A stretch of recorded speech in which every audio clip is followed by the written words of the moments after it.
VK news, राष्ट्र के नाम। आतंकवाद की जो जड़ थी, जिसे कांग्रेस ने बोया था 1952 में कश्मीर में धारा 370, प्रधानमंत्री मोदी जी के नेतृत्व में गृह मंत्री अमित शाह जी ने उस धारा को ही सदैव के लिए समाप्त कर दिया है। न रहेगा बांस, हमेशा के लिए समाप्त कर दो। आतंकवाद की ताबूत पर अंतिम कील ठोक करके आतंकवाद को नेस्तनाबूद करने का संदेश दे दिया। और नहीं तो सपा की सरकार के समय इन आतंकवादियों के मुकदमे वापस होते थे, हिंदुओं पर झूठे मुकदमे दर्ज होते थे, राम भक्तों पर गोली चलाई जाती थी और आतंकवादियों की आरती उतारी जाती थी। क्या ये सच नहीं है क्या? 2012 में समाजवादी पार्टी की सरकार आई थी, सबसे पहला दंगा हुआ था कोसी कला में, और सरकार ने सबसे पहला निर्णय क्या लिया था? हमारी सरकार आई, हमने सबसे पहला काम क्या किया? हमने सबसे पहला काम किया किसानों का कर्ज माफी का। और समाजवादी पार्टी ने सबसे पहला काम क्या था?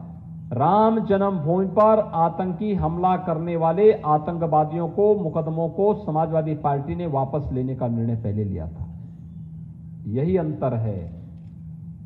जब आपकी सरकार बनती है तो गांव के लिए, गरीब के लिए, किसान के लिए, नौजवान के लिए, महिलाओं के लिए, समाज के प्रत्येक तबके के लिए कार्य होता है। और भाइयों बहनों, जब सपा, बसपा, कांग्रेस की सरकार होती है तो उनको केवल अपने अपने परिवार से फुर्सत नहीं होती है, वे आतंकवादियों के लिए काम करते हैं, जो 2012 में सपा ने करके दिखाया था। और इसीलिए आज सामाजिक सम्मेलन इसलिए महत्वपूर्ण हो गया है। आप लोग अपने समाज के जागरूक प्रहरी हैं। गांव गांव में जाकर के अलग जगाने की आवश्यकता है, बताने की आवश्यकता है कि 2022 में भारतीय जनता पार्टी की सरकार क्यों आवश्यक है। क्योंकि भारतीय जनता पार्टी की सरकार रहेगी, प्रदेश में कोई दंगा करने का दुस्साहस नहीं कर पाएगा। कोई गुंडा, कोई माफिया, कोई पेशेवर अपराधी जबरन किसी गरीब की, किसी किसान की, किसी व्यापारी की संपत्ति पर कब्जा करने का दुस्साहस नहीं कर पाएगा।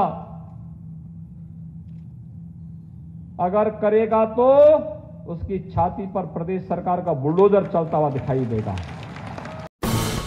ये है ड्रीम मीडिया नेटवर्क